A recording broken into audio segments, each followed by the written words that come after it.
मंच पे इस यहाँ तक पहुंच पाते हर हैं, चीज की सपना लेके आंखों में। सपना तो हर किसी का, सब बिल्कुल। किसी को माधुरी दीक्षित चाहिए ना, है ना, सबका सपना होता है। मैं सपने की बात नहीं कर माधुरी रहा। दीक्षित किसको चाहिए, किसको नहीं चाहिए, सबका लेकिन हमारा विकास कहाँ हो रहा है?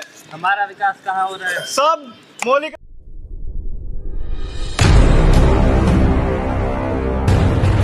शिक्षा एक ऐसा क्षेत्र जो देश का भविष्य निर्धारित करता है, देश की बैकबोन होती है। और जिस देश के अंदर शिक्षा पर काम नहीं होता, उस देश के अंदर समझ लीजिए किसी चीज़ पर भी सेक्टर पर काम करेंगे तो आपको फल देगा नहीं। शिक्षा पर बहुत बड़ी बातें की जाती हैं। आजकल तो ये भी कहा जाता है कि सबको मुफ्त शिक्षा देना आवश्यक है। जब बात की गई कि भाई देश के अंदर 3 चीज़ें ऐसी क्या हैं जिसका व्यापारीकरण ना हो, जिसको व्यवसाय की नज़र से ना देखा जाए, तो पहला शिक्षा, दूसरा न्याय और तीसरा हेल्थ। ये बार बार सवाल उठते ही रहते हैं। आज हमारे साथ एक युवा लॉयर हैं, वकील हैं, पढ़ाई कर रहे हैं, स्टूडेंट हैं, लेकिन बहुत बड़ा सब्जेक्ट लेके आए हैं। सौरभ राय नाम है इनका, और कह रहे हैं कि no GST on education. GST जिस तरह से टैक्स जीएसटी आया, टैक्स आया, लगातार लोगों ने कहा कि 1 नेशन 1 टैक्स की बात हुई, लेकिन शिक्षा पर जब टैक्स लगा दिया गया, वो भी हायर शिक्षा पर खासकर, तो कमर ही तोड़ दी। क्योंकि शिक्षा अगर पैसे से तौली जाएगी और पैसे से शिक्षा मिलेगी तो फिर जो गरीब हैं, कमज़ोर हैं, दलित हैं, पिछड़े हैं, और भी देश की 85% आबादी, वो कहाँ जाएगी? सौरभ जी, इतना बड़ा मुद्दा ले रहे हो आप, वकील भी हो जी, कोई ज़्यादा बात तो करता नहीं इस पर, आपको कैसे सूझा, क्या दिमाग में कैसे आया कि आप भी इसके भुक्तभोगी रहे हैं? जी बिल्कुल। मैं खुद एक गरीब फैमिली से आता हूँ। गरीब हमारे माँ बाप ने बहुत संघर्ष करके हमें पढ़ाया है, और मेरे जो साथी हैं, मैंने उनको देखा है किस तरीके से नौकरी करके अपनी पढ़ाई पूरी कर रहे हैं। और उनके माँ बाप जो लेबर क्लास में काम करते हैं, जो घरों में आके बर्तन मांजते हैं, लेकिन वो अपने बच्चों का सपना देखते हैं कि उनके बच्चे आने वाले समय में आईएएस, कलेक्टर, डीएम कुछ बने और अपने पैरों पर खड़ा हो और अपने परिवार को आगे बढ़ाए। क्योंकि शिक्षा ही ऐसी एक चीज़ है जो आने वाले समय में उनके साथ साथ गरीब बच्चों को साथ साथ आने वाले समय में पीढ़ी दर पीढ़ी सब सुधर सकती है शिक्षा के दम पे ही। और शिक्षा पर जीएसटी लगाने का मतलब ये है, वो भी 18%। आप सोच समझते हैं, ये हमारा मौलिक अधिकार है।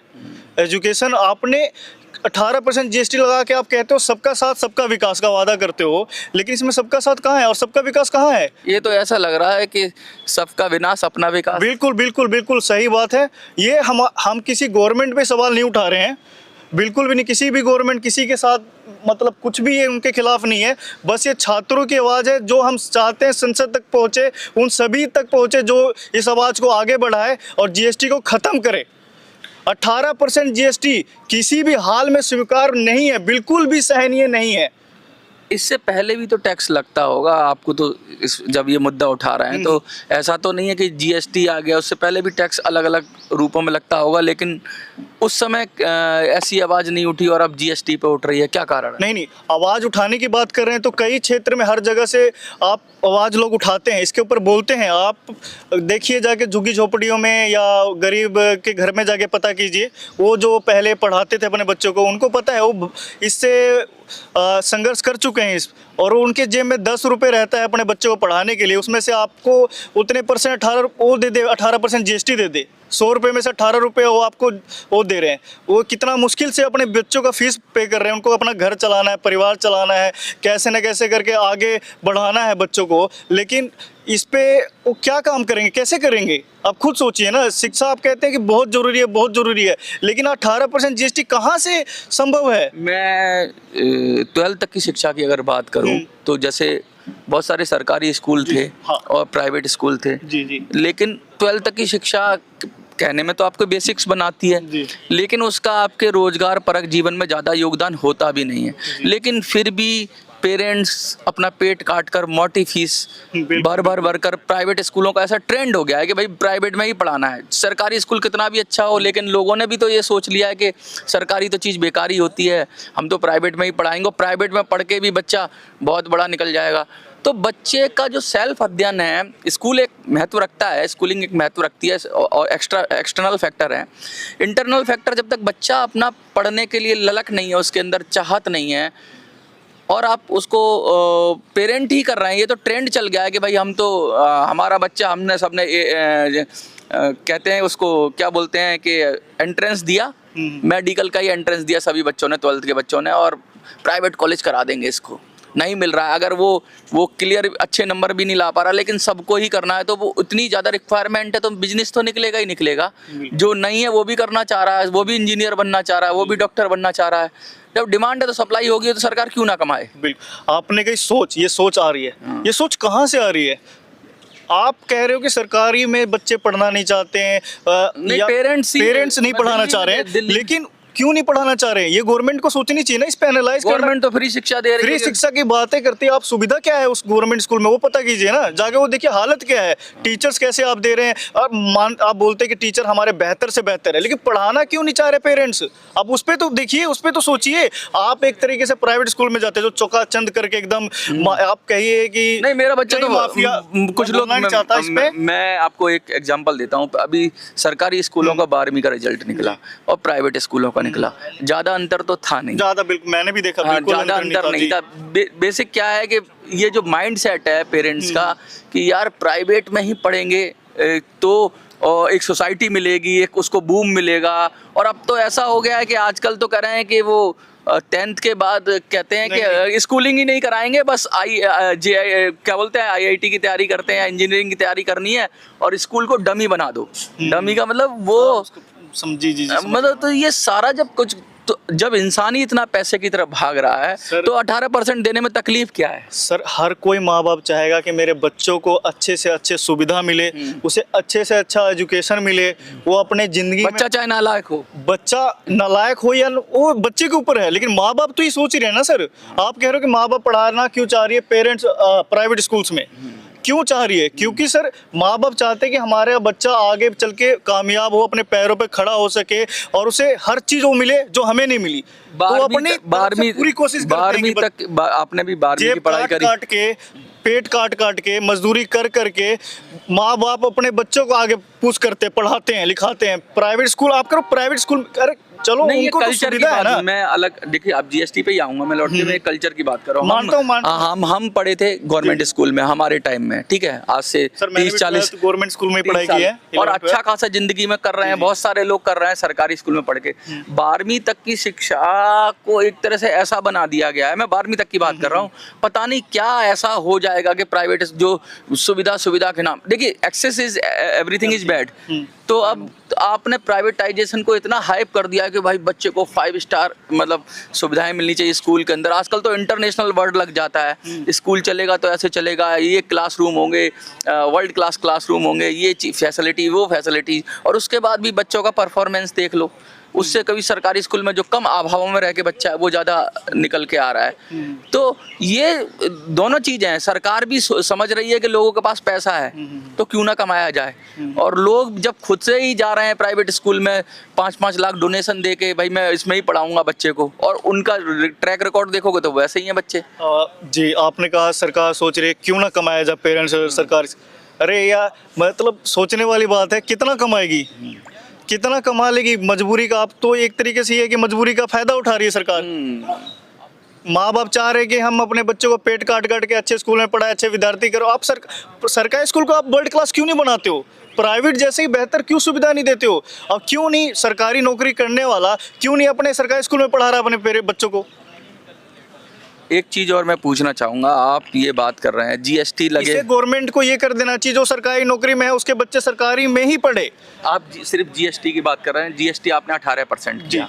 अगर सपोज करिए कि 20 लाख फीस है, 20 लाख फीस है किसी की, तो लगभग 3, साढ़े 3, 4 लाख रुपया आराम से। आप कम करने की बात कर रहे हैं। जी, जी। लेकिन 20 लाख भी नहीं है लोगों के पास, 1-1 करोड़ रुपया फीस है मेडिकल की। अगर 18% जीएसटी भी कर लेंगे तो क्या होगा? जो समर्थ होगा, जो 1 करोड़ दे सकता है, मुझे लगता है वो 1 करोड़ 20 लाख भी दे सकता है। आप मेरी बात समझ रहे हो? जी, जी, जिसकी औकात ही 1 लाख की, 2 लाख की है, तो आपको तो पूरी शिक्षा की बात करनी चाहिए कि भाई सब कुछ फ्री करना चाहिए, हायर एजुकेशन फ्री होनी चाहिए, सर- प्राइवेटाइजेशन बंद होना चाहिए।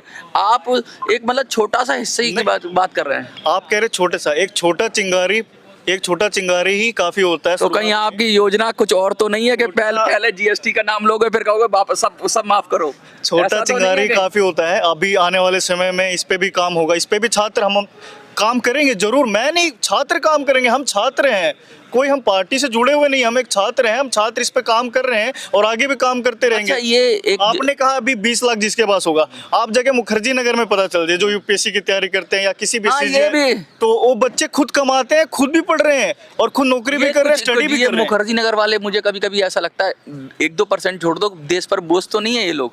7-7 बार अटेम्प्ट करते हैं, 6-6 बार अटेम्प्ट करते हैं, फिर पास नहीं होते, फिर यहाँ के सरकार से मांगते हैं और अटेम्प्ट दो। देखिए, ये एक क्रेज है ना कि सबको आईएएस बनना है, कि आईएएस बनेंगे तभी जिंदगी है, और जिंदगी के सारे दरवाजे बंद हो गए। लाखों बच्चा पढ़ा हुआ, कितना कम उनमें से रेटियो निकलता है, और पूरी जिंदगी बर्बाद करने के बाद वो कहीं किसी लायक नहीं रहते। घर वालों से पैसा मंगाते रहते हैं। जो लोग निकल जाते हैं, लेकिन वहाँ एक तरह का जुआ है, वो आपके करियर के साथ जुआ है कि भाई 99% लोगों को फेल ही होना है उसमें। नहीं तो ऐसी इसको क्यों बढ़ावा दिया जा रहा है? मैं आपसे बोलूंगा कि नहीं, ये मैं ऐसे आपको भी बोलना चाहिए, नहीं बिल्कुल भी नहीं। ये जुनून, मतलब आप कुछ भी कह लीजिए, उन छात्रों के अंदर एक सपना है, आईएएस बनने का ड्रीम है, उसको लेकर उस पर अरे काम ये कर रहे हैं। ड्रीम गर्ल आप के ये चक्कर में बोझ- युवा क्यों? आप ये ये ड्रीम गर्ल के बोझ का नाम नहीं दे सकते हैं। तो मैं इससे देखिए, आपके हाथ जोड़ के निवेदन करूंगा कि भाई- उन सबको बोझ मत कीजिए। भाई अब वो उनके यहाँ आके संघर्ष- प्रोटेस्ट करते हैं, संघर्ष। एक बात मैं मानता हूँ, लेकिन आप खुद भी सोचिए कि वो देश पे तो बोझ आप कहीं से भी सही नहीं है बोलना, बिल्कुल मैं भी अब सही नहीं आपको है एक सर। छोटा सा एग्जांपल देता हूँ। बाहर देशों के अंदर मैंने कहीं सुना है, शायद ब्रिटेन में भी ऐसा है, कि ये आईएएस वाईएएस ये ऑफिसर्स ऊपर से कहीं से नहीं आते हैं। वो कहते हैं कि आप नीचे से भर्ती हो जाइए, ठीक है, धीरे धीरे बढ़ते जाइए, आगे बढ़ते जाइए, एग्ज़ाम देते जाइए, ठीक है। स्पेशली यहाँ 27 साल 28 साल पढ़ाकर कोई आईएएस बना रहा है या कोई कमीशन्ड ऑफिसर बना रहा है, ऐसा सिस्टम नहीं है। आपने 12th की एजुकेशन की, आपने एक छोटी जॉब की, आपने थोड़ा एक्सपीरियंस लिया, उसके बाद आपने उसी के साथ साथ एग्ज़ाम दिया, अगली वाली सीढ़ी पे चले गए। यहाँ तो चपरासी की भर्ती अलग होती है, सब इंस्पेक्टर की भर्ती अलग होती है, और फिर आईपीएस की भर्ती अलग होती है। उसका जो एक्सपीरियंस है उसका कोई महत्व ही नहीं है। और ये सब मतलब अलग अलग क्लास बना दिए हमने, क्लास समझते हैं, वर्ग बना दिए हैं। कुछ तो जैसे सेना के अंदर कुछ तो कमीशन्ड ऑफिसर होंगे साहब, वो तो वहीं से शुरू करेंगे। तो ये जो नीचे से जो अनुभव आ रहा है, जिसको सब कुछ पता है, उसको तो आप कोई वैल्यू नहीं दे रहे। आप मतलब क्लासें बनाए जा रहे हैं, और लोग तो कहते हैं यार मैं तो शुरू करूँगा तो आईएएस ही बनूंगा। मैं ये कहना चाहता हूँ कि 5 साल कोचिंग करता है, 6 साल कोचिंग करता है। बहुत सारे ऐसे भी आपने एग्जाम्पल देखोगे जहाँ बच्चे ने नौकरी शुरू कर दी, जैसे उसने समझिए किसी और विभाग में नौकरी कर रहा है वो, और वो पढ़ रहा है, आईएएस दे रहा है, तो उसके लिए लाइबिलिटी नहीं है। लेकिन ये तो लाइबिलिटी है जो 6 साल तक आईएएस ही बनेंगे, बाकी कुछ नहीं बनेंगे। ये नशा है, ये ड्रग्स है। भर्तियों के बारे में जब आप बात करें तो इससे आप गवर्नमेंट से पूछिए, वो आपको अच्छे से समझा सकते हैं, अच्छे से बता पाएंगे कि ये ऐसे क्यों कर रहे हो। बाकी छात्रों की बात है कि वो ऐसा क्यों कर रहे हैं, लेकिन बहुत काफ़ी चेंज है। मैं काफ़ी छात्रों को जानता हूँ जो यूपीएससी की तैयारी कर रहे हैं, जिनके साथ मैं बैठता हूँ, मेरा रोज़ उठना बैठना भी है, जो यूपीएससी की तैयारी कर रहे हैं। रात को सुट्टा फूकते हैं, फिर दारू पीते हैं, घर वालों से पैसा मंगाते हैं। मैं अभी बहुत सारे नॉवल भी लिखे गए कि यूपीएससी की जिंदगी क्या होती है। उनकी बात नहीं कर रहे जिन्होंने पहले अटेम्प्ट में पेपर निकाला, वो सब भी छात्र हैं। उसके लिए तो मैं कह ही नहीं रहा। मैं ये कहना चाहता आपने एक वो बना लिया कि 6 साल से तैयारी कर रहे हैं, 7 साल से तैयारी कर रहे हैं, 8 साल से तैयारी कर रहे हैं, 9 साल से तैयारी कर रहे हैं। सर एक बात मेरी बात, अरे अटेम्प्ट मांगते हैं यहाँ पे अब जर्नल वाले भी आ गए, कह रहे हमें भी अटेम्प्ट दो। अरे मैं जो भी मांगे कुछ भी हो, लेकिन एक तरीके से वो बोझ तो नहीं है, बिल्कुल भी नहीं है। वो अपनी जिंदगी में कुछ न कुछ करेंगे ही करेंगे, और चेंज हो रहा है। जिनसे अब यूपीएससी नहीं कर पा, मतलब यूपीएससी की तैयारी कर रहे हैं, साथ साथ में और भी कुछ प्रिपरेशन कर रहे हैं, और वो कामयाब हो रहे हैं। ऐसा मत कीजिए कि सर कि वो बोझ है, बहुत साथी है मेरे जो मेहनत से संघर्ष करके इस मंच पे इस यहाँ तक पहुंच पाते हैं, सपना लेके आंखों में। सपना तो हर किसी का, सब किसी को माधुरी दीक्षित चाहिए ना, है ना, सबका सपना होता है। मैं सपने की बात नहीं कर माधुरी दीक्षित किसको चाहिए किसको नहीं चाहिए इस पे मैं कुछ बोलूंगा नहीं सर। मेरा जीएसटी पे 18% जीएसटी के ऊपर टॉपिक है, मैं उसी पे बात करना चाहूंगा। और मैं आपसे भी हाथ जोड़ के लेकिन मैं माइंडसेट की बात कर रहा हूं। माइंडसेट सर सभी का अलग अलग होता है अपनी तरह से, आपका जो विचार है आप समझते हैं अच्छे से। कुछ लोग तो पैदा ही आईएएस होने के लिए होते हैं और फिर बेचारे नहीं हो पाते तो फिर माँ बाप खेत बेच देते हैं अपना मैं आप एक अलग सिनारियो कह रहा हूँ। जो बिजनेसमैन है वो अपने घर रख देता है, कहता है मैं आईएएस ही बनाऊंगा बच्चे को। अब आईएएस बनने के लिए बहुत सारे फैक्टर है, लक भी एक फैक्टर है। आपने बहुत पढ़ाई की लेकिन वो एग्जाम के अंदर वही सवाल आ गया जो आपके पहुंच से दूर था, तो फिर आप तो गए। अभी आप कह रहे हैं जैसे कि पहले होता था आईएएस का बेटा ही आईएएस बनेगा, डॉक्टर का बेटा ही डॉक्टर बनेगा, इंजीनियर का बेटा ही इंजीनियर बनेगा, फलाना का बेटा है तो फलाना ही बनेगा। जो बड़े बड़े जमींदार के बेटे हैं तो मेरे वो वाली बात नहीं है सर। जिसका बेटा है वो वही चीज होगी आज के टाइम पे। आईएएस नौकरी तो होता है, इतना क्रेज क्यों है एक नौकर बनने के लिए? क्या है उसके अंदर, ऐसा क्या है? नौकर नहीं है, मालिक है वो देश का। वो उल्टी सीधी आईएएस के तो हम एग्जांपल देखते हैं कि आईएएस ने कोरोना काल में ऊपर से लोगों को उससे केमिकल से नहला दिया। ऐसे ऐसे सनकी लोग होते हैं और इनको इतना महत्व दिया जा रहा है समाज के अंदर। पहले तो कहता था उत्तम खेती, मध्यम व्यापार और नीच नौकरी। अब तो नौकरी के लिए ऐसे मारे जा रहे हैं जैसे कि पता नहीं नौकर बनने के लिए कि क्या मिल जाएगा आपको। ये क्या कल्चर है?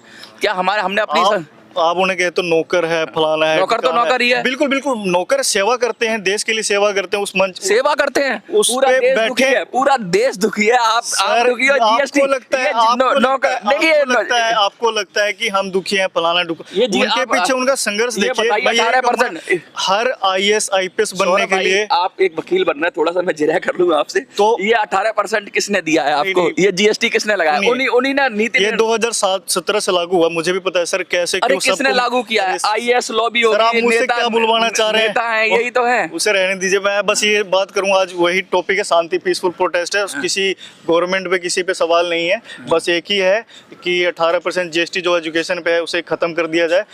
तो इसी से हम अनुरोध कर रहे हैं। बाकी आईएएस क्या कर रहा है क्या नहीं कर रहा सर, मुझसे बेहतर आप जानते हैं कि आप उनसे बात करते हैं, अच्छा से कर रहे हैं और अच्छा कर रहे हैं सर। देखिए शिक्षा व्यवस्था की बात देखिए, आप कैसे बोल सकते हैं कि आईएएस क्या कर रहे हैं? नो जीएसटी और वो इतना हाँ बिल्कुल है, नौकर है मानते हैं सर, लेकिन अत्याचार कर रहे हैं। अच्छा नौकरों एक जने को लेकर आप सभी आईएएस को आप घेर लोगे, आप उनको क्या है उनके पास पावर क्या है? आप उन्हें मतलब वो तो बुरा बता दोगे कि बुरा क्या, उसके पास अपने खुद विवेक ही नहीं है। जो कुछ ऊपर से ऑर्डर आ जाएगा, यस हाँ जी की नौकरी ना जी का घर, और नो जीएसटी ऑन एजुकेशन की बात करने से बेहतर था कि एजुकेशनल रिफॉर्म की बात की जाती। क्योंकि आज जीएसटी आप हटा दोगे, आप 1 करोड़ 20 लाख से फीस कम करके 1 करोड़ करवा दोगे। मुझे लगता है आप कर दोगे। आपके अंदर बाजुओं में वो शक्ति है, आपके अंदर वो क्षमता है, वो जुनून है, वो ताकत है। लेकिन मैं ये कहना चाहता हूँ कि मरा हाथी 1.25 लाख का और जिंदा 1 लाख का।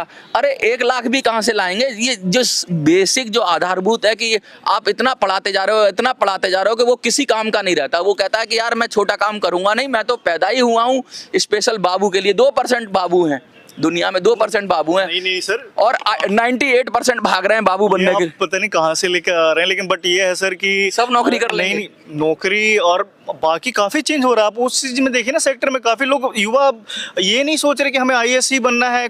जिनके सपने हैं वो सपने हैं, लेकिन अब हर सेक्टर में जा रहे हैं युवा। हर सेक्टर में मोदी जी का आपने बात सुना होगा, सबका साथ सबका विकास। वो सबका विकास कर रहे हैं, हर सेक्टर को विकास दे रहे हैं। कहाँ सबका साथ सबका विकास है? विकास नहीं दे रहे मोदी जी, बताइए। सबका विनाश और अपना विकास, विनाश कर रहे हैं। जीएसटी लग रहा है तो सबका।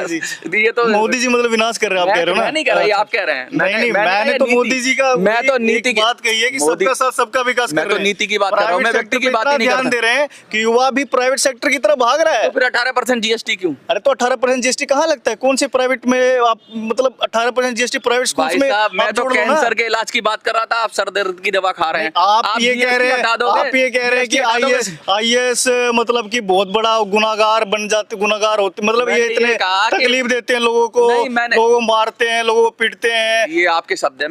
आप उस तरीके से आप घुमाने की कोशिश कर रहे हैं सर। मैं कह रहा हूं, मैं रिक्वेस्ट करूंगा आपसे कि नहीं इस पे सब बातें जो अभी मेन बात है, टॉपिक है आपके दोस्त राइट के आईएएस बहुत दोस्त हैं हम, काफी हैं मेरे, काफी नोन में हैं, काफी मेरे ब्रदर कजन ब्रदर भी आईएएस ऑफिसर हैं, तो और काफी अच्छे हैं। मैं उनके संपर्क सब उन्हीं का किया जा रहा है। नहीं बिल्कुल भी नहीं, बिल्कुल भी नहीं। और मैं चाहता हूं कि नहीं, सारा देश जब परेशान है ना, देखिए उत्तरदायित्व तो होगा ही, लीडरशिप का ही उत्तरदायित्व होता है। नौकरों के सोच की बात है, नहीं उनका उत्तरदायित्व नहीं है जो लीडरशिप। सर अगर देश में प्रॉब्लम है तो आप जो कह रहे हैं मैं इतनी उससे इतनी समस्याएं हैं देश के अंदर, 75 साल से ज्यादा आजादी को हो गए, अभी भी वही समस्याएं हैं, बेरोजगारी, भ्रष्टाचार, ये सब सर, है। तो जिम्मेवार कौन? यही तो हैं जो खास किस्म के लोग हैं, यही तो जिम्मेवार हैं। ये नौकर हैं, अगर ये लीडर होते, ये नौकर हैं, ये तो कोई नौकर हैं तो सही, नौकरी तो है सर, नहीं, आप कह रहे हो, तभी तो ठीक है। फेल है, तभी तो देश हाँ, फेल है। तो अगर असली- ये ना होते, सुनो, असली हीरो कौन है आपके नजर में, ये बताइए। असली हीरो वो हाँ। है जो कोई एग्जाम दे के नहीं आता, एक दिन के एग्जाम में हीरो नहीं बनता, जिंदगी के हर पल में एग्जाम देना होता है। हाँ। जीवन के हर पल में एग्जाम देना बिल्कुल, होता है। बिल्कुल सही। आपने ठीक है। अगर आपने एक एग्जाम दे दिया और आप एक बिल्कुल, क्लास पे बिल्कुल। चढ़ गए, आप तो आईएएस हो गए। इनका क्यों नहीं हर 5 साल बाद, जैसे नेताओं को हटाया जाता है, इनका क्यों ना मूल्यांकन करा जाए हर 5 मुझे साल लगता बाद? है कि आपके अंदर पूरा भरा पड़ा है आक्रोश आईएएसओ के क्या खिलाफ, करें हम? Civil service. नहीं, नौकरों के खिलाफ तो आक्रोश क्या भरना? नौकर तो नौकर, हमारा नौकर है। नहीं, बिल्कुल सर्वेंट, सर वो खुद बोलते हैं सिविल सर्वेंट से। नहीं, अरे ये जी, गलत बिल्कुल। फहमी है। अगर चला जाना कोई, चल बाहर निकल। नहीं, ऐसा नहीं होता सर, आप हाँ। हर जगह आप एक जगह को अरे देख मिलते के नहीं है, मेरा खुद का अनुभव है, पत्रकारों से तक नहीं मिलते। डीएम साहब बैठे हैं, एसडीएम से बात कर लो, उससे बात कर लो। नहीं, मेरा अच्छा, तो- टाइम भी है, फिर भी नहीं मिलेंगे। कोई मेरा- बहुत जरूरी इश्यू है, फिर भी नहीं मिलेंगे। मेरा तो- नाक के नीचे भ्रष्टाचार हो रहा है, नाक के नीचे करप्शन हो रहा है, और वो बैठे हैं इसी में, क्योंकि उनको भी हिसाब पहुंच जाता है, उनको भी पहुंच जाता है। इसके बारे में मैं कुछ बोलना नहीं चाहता। क्या आप लगता है ये मुझसे- नौकरियां जिस तरीके से नौकरों ने कब्जा कर लिया देश के अंदर, और आप भी ये करें, ये शिक्षा व्यवस्था नौकर बनाती है, क्या हम पुरानी जड़ों पर लौटे कि हम मालिक बनाएं? मालिक हाँ बिल्कुल, मालिक बनाए, बिल्कुल बनाए मालिक। हम तो चाहते हैं कि मालिक जो भी बनाए, नौकरों का देश, मालिक बनाए, नौकर बनाए, कोई भी बनाए, लेकिन बस ऐसा बनाए कि एक गरीब छोटे से छोटा मतलब गरीब ग्राउंड लेवल का भी बच्चा वो सोचे कि तो हाँ, फिर आपको और गहन अध्ययन करना पड़ेगा। बिल्कुल आप कह रहे हैं, बिल्कुल शिक्षा के आधारभूत जी चेंज जी, करना। बिल्कुल सही कह रहे हैं, हम वो करेंगे आपके साथ हम सबका विकास भी करेंगे, आपका साथ मिलेगा तो सबका साथ सबका विकास, बहुत बड़ी बात कर रहे हैं। छोटी उम्र है लेकिन जीएसटी की बात कर रहे हैं। मैंने थोड़ा सा इनको, और मैं इनके मुद्दे से सहमत हूँ, ऐसा नहीं है कि जीएसटी, लेकिन ये जीएसटी हटाने से शिक्षा की व्यवस्था सुधर जाएगी, या मैंने कोशिश की कि शायद ये उन विषय पर जवाब दे, लेकिन ये भी उस्ताद आदमी हैं, वकील हैं, तो ये मुद्दे से भटके नहीं और ये सिर्फ जीएसटी पर अड़े रहे। लेकिन मैंने बहुत सारे फैक्टर इनको गिनाए। मैंने कहा किस तरीके से लोगों का माइंडसेट चेंज हो गया है कि भाई प्राइवेट में ही पढ़ाना है, प्राइवेट में नहीं, चाहे पेट काटो, अपनी नौकरी का आधा पैसा दे दो, और 12वीं तक की एजुकेशन, यहाँ 12वीं तो छोड़ो, यहाँ तो प्राइमरी और प्री प्राइमरी के लिए, और जो कहते हैं क्रैच वगैरह, उसके लिए लोग सीट लाइन लगाकर बैठे हुए। पता नहीं वो छोटा 3 साल का 4 साल का बच्चा, उसके लिए लाखों रुपया दे रहे हैं, लोग देने को तैयार है। लोगों का माइंडसेट ये हो गया है कि भाई वो पैदा नहीं हो पाया, बच्चा पैदा होते ही उसे आईएएस बना देंगे, डॉक्टर बना देंगे, पता नहीं क्या करेंगे। ये बीमारी है मिडिल क्लास के अंदर। मुझे लगता है इस बीमारी का भी इलाज होना चाहिए, और जीएसटी तो है ही है। आपको क्या लगता है? देखते रहिए मिनी संसद। धन्यवाद।